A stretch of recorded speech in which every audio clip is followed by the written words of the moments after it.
বর্তমান পরিস্থিতিতে ভোজ্য তেল সরবরাহ নিশ্চিতকরণ এবং অবৈধভাবে মজুত এবং অবৈধভাবে লেবেলিং এবং লোকালভাবে তেল বৈধজাত করার ক্ষেত্রে আমাদের কাছে তথ্য আসে যে আমাদের এখানে অবৈধভাবে তেল মজুত করে সেখান থেকে নকল লেবেলিং করে প্যাকেটজাত করে বাজারজাত করা হচ্ছে। এই ধরনের গোপন সূত্রের ভিত্তিতে আমাদের র্যাব 11 আমরা অপারেশন পরিচালনা করি এবং সাথে আমাদের যে জেলা প্রশাসকের ম্যাজিস্ট্রেট মহোদয় আছেন এবং নিরাপদ খাদ্য কর্তৃপক্ষের অফিসার রয়েছেন, তাদের সমন্বয়ে আমরা যৌথভাবে এখানে অপারেশন পরিচালনা করি এবং এখানে যে উনি করেন উনি দোষ স্বীকার করেছেন এবং নিরাপদ খাদ্য আইনের 2 লক্ষ টাকা জরিমানা করা হয়েছে এবং একটা স্যাম্পল কালেক্ট করা হয়েছে। এটা আসলে তেল ভালো না খারাপ এটা পরবর্তীতে জানানো যাবে।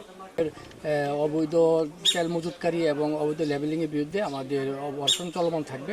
এই র্যাব 11 পক্ষ থেকে আমরা এটা কন্টিনিউভাবে এটা চালিয়ে যাব যাতে আমাদের খাদ্যটা নিরাপদ থাকে, তেলটা নিরাপদ থাকে এবং কোনো অবৈধ মজুতদারি কেউ যাতে করতে না পারে সেই বিষয়ের দিকে লক্ষ্য রেখে আমাদের এই কার্যক্রম চলমান থাকবে।